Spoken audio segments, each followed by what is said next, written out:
ಅನ್ಸುತ್ತಾ ನಿಮಗೆ? ಈಗ ನೋಡಿ, ಈಗ ಮಾಧ್ಯಮದಿಂದ ಬಂದಿರೋನಾಗಿರ್ಬೋದು, ಸ್ಪೋರ್ಟ್ಸ್ ಅವ್ರನಿಂದ ಬಂದಿರ್ಬೋದು ಆಗಿರ್ಬೋದು, ಅವ್ರನ್ನೆಲ್ಲ ಏನು ಸೈಡ್ ಮಾಡ್ತಾರೆ ಅವ್ರನ್ನೆಲ್ಲ. ಯಾರು ಸೆಲೆಬ್ರಿಟೀಸು, ಸ್ಪೆಷಲಿ ಸೀರಿಯಲ್ನಿಂದ ಬಂದವರು ಮತ್ತು ಸಿನಿಮಾದಿಂದ ಬಂದವರು. ಯಾಕಂದರೆ ಅವರೆಲ್ಲ ಕಲಾವಿದರು, ಅವರೆಲ್ಲ ಒಗ್ಗಟ್ಟಾಗ್ತಾರೆ. ನಿಮಗೆ ಆ ಥರ ಸೈಡ್ ಕಾರ್ನರ್ ಮಾಡಿದ್ರು ಅಂತ ಅನಿಸ್ತಾ? ಆಬ್ವಿಯಸ್ಲಿ ಆಯ್ತಲ್ಲಿ ಅನ್ಸೋದಲ್ಲ, ಅದು ಆಯ್ತು ನನ್ನ ಲೈಫಲ್ಲಿ. ಸೈಡ್ ಕಾರ್ನರ್ಗಿಂತ ಜಾಸ್ತಿ ಮ್ಯಾಮ್ ನಾವೇನು ಕಮ್ಮಿ ಇಲ್ಲ. ನಾವೆಲ್ಲ ನಾನು ರೇಡಿಯೋ ಇಂಡಸ್ಟ್ರಿಯಿಂದ ಬಂದಿದ್ದು, ಎಂಟರ್ಟೈನ್ಮೆಂಟ್ ಅಥವಾ ಮೀಡಿಯಾ ಇಂಡಸ್ಟ್ರಿಯಿಂದ ಬಂದಿರೋರು ನಾವೇನು ಕಮ್ಮಿ ಇಲ್ಲ ಮ್ಯಾಮ್. ನಾವು ಮೇ ಬಿ ಅವ್ರ ಥರ ಗ್ಲಾಮರಸ್ ಆಗಿ ಲುಕ್ಕು ಇದೆಲ್ಲ ಮಾಡ್ಕೊಳ್ಳಲ್ಲ, ಬಟ್ ನಾವು ಸಖತ್ತಾಗಿ ಮಾತಾಡ್ತೀವಿ ಮ್ಯಾಮ್. ಚಾನ್ಸ್ ಕೊಟ್ಟರೆ ಅದೇ ಪ್ರಾಬ್ಲಮ್. ಇಲ್ಲಿ ಚಾನ್ಸ್ ಕೊಡೋರು ತುಂಬ ಕಮ್ಮಿ. ಐ ಥಿಂಕ್ ನಾನು ಹೊಡೋಕ್ಕಿಂತ ಮುಂಚೆನೂ ಮಂಜು ಭಾಷಿಣಿ ಅವ್ರನ್ನ ತುಂಬ ಅಪ್ರಿಷಿಯೇಟ್ ಮಾಡಿದೆ. ಯಾಕಂದರೆ ಅವ್ರು ಆ್ಯಕ್ಚುಲಿ ಕೂತ್ಕೊಂಡು ಕೇಳಿಸ್ಕೊತಾರೆ ಮಾತಾಡ್ತಾ ಇರಬೇಕಾದ್ರೆ. ಆ್ಯಂಡ್ ಯಾವಾಗ ಎಷ್ಟು ಜನ ನನ್ನ ಮಾತನ್ನ ಕಂಪ್ಲೀಟಾಗಿ ಕೇಳಿಸ್ಕೊಂಡಿದ್ದಾರೋ ಅವ್ರೆಲ್ರಿಗೂ ಇಷ್ಟ ಆಗಿದ್ದೀನಿ ನಾನು.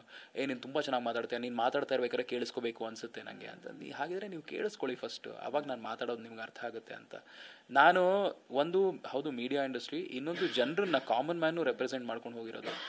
ನಾರ್ಮಲಾಗಿ ಚಿಕ್ಕ ವಿಷಯಕ್ಕೆ ಜೋರಾಗಿ ಕೂಗೋದು, ಓವರ್ ಆ್ಯಕ್ಟಿಂಗು, ಇದು ಮಾಡೋದು ಇದೆಲ್ಲ ಬರಲ್ಲ ಮ್ಯಾಮ್ ನಮಗೆ. ಜೆನ್ಯೂನಾಗೆ ಜಗಳ ಮಾಡೋಕ್ಕೂ ಒಂದು ಕಾಂಟೆಂಟ್ ಇರಬೇಕಲ್ಲ ಮ್ಯಾಮ್. ಕಾಂಟೆಂಟ್ ಇಲ್ಲದೆ ಹೆಂಗೆ ಮ್ಯಾಮ್ ನಾವು ಜಗಳ ಮಾಡೋದು? ಕಾರಣ ಇರಬೇಕು. ಈಗ ಸಣ್ಣ ಯಾರೋ ಒಬ್ಬ ಕಪ್ ತೊಳೆದಿಲ್ಲ ಅನ್ನೋ ಕಾರಣಕ್ಕೆ ನಾನು ಸಡನ್ನಾಗಿ ಜೋರಾಗಿ ಕೂಗ್ಬಿಟ್ಟು ಜಗಳ ಮಾಡಿ ಸೀನ್ ಮಾಡಿದ್ರೆ ಕಾಣಿಸ್ಕೋಬೇಕು ಅಂತ ಎಲ್ಲೋ ಒಂದು ಕಡೆ ಅದು ತಪ್ಪು ಅನ್ಸುತ್ತೆ ಮ್ಯಾಮ್.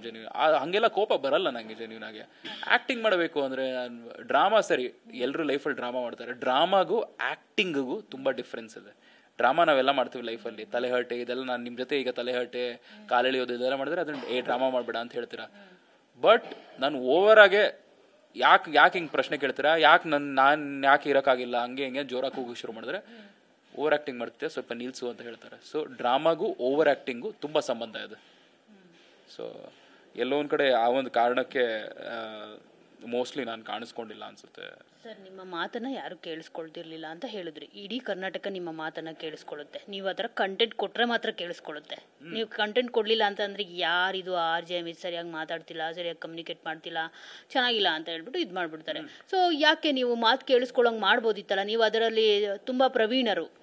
ಕರ್ನಾಟಕಕ್ಕೆ ಗೊತ್ತಾ ನಾನು ಕಂಟೆಂಟ್ ಕೊಡ್ತಿದ್ದೀನಿ ಅಂತ? ಕರ್ನಾಟಕ ನೋಡಿದ್ರೇ ಅಲ್ವಾ ಗೊತ್ತಾಗೋದು, ಕರ್ನಾಟಕ ತೋರಿಸಿದ್ರೆ ಅಲ್ವಾ ನಾನು ಗೊತ್ತಾಗೋದು. ನಾನು ಯಾರು ಹೇಳಿದೆ ಈಗ 24/7 ಲೈವ್ ಯಾರ್ಯಾರು ನೋಡಿದಾರೋ ಎಷ್ಟೋ ಜನ ಇವತ್ತಿಗೂ ನಾನು ಆಚೆ ಬಂದಾಗ ಐ ವಾಸ್ ಶುಕ್ ಆ್ಯಕ್ಚುಲಿ. ನೆನ್ನೆ ಟ್ವೀಟ್ಸ್ ಎಲ್ಲ ಬರ್ತಾ ಇದೆ, ವಾಪಸ್ ಕರ್ಕೊಂಡೋಗಿ ಬ್ರಿಂಗ್ ಹಿಮ್ ಬ್ಯಾಕ್. ಅವ್ನು ಆ್ಯಕ್ಚುಲಿ ಸಿಕ್ಕಾಪಟ್ಟೆ ಹ್ಯೂಮರಸ್ ಆಗಿ ಮಧ್ಯದಲ್ಲಿ ಕಿಚನಲ್ಲಿ ಇರಬೇಕಾದ್ರೆ ಸೆಗ್ಮೆಂಟ್ಸ್ ಮಾಡಿ ಆಟಾಡಿಸ್ತಾನೆ.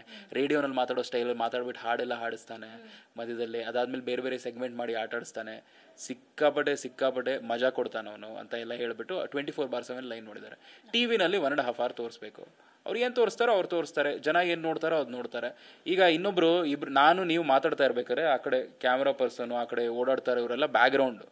ನಾವಿಬ್ಬರೇ ಮೇಯ್ನ್ ಇಲ್ಲಿ ಕ್ಯಾಮ್ರಾನಲ್ಲಿ ಅಲ್ವಾ? ಸೊ ನಿಮ್ಮನ್ನು ತೋರಿಸ್ತಾ ಇರ್ಬೇಕಾದ್ರೆ ನಾನಲ್ಲಿ ಬ್ಯಾಕ್ಗ್ರೌಂಡಲ್ಲಿ ಓಡಾಡ್ತಾ ಇರ್ತೀನಿ. ಮೇ ಬಿ ಅದು ನೀವು ನೋಡಿರ್ತೀರ.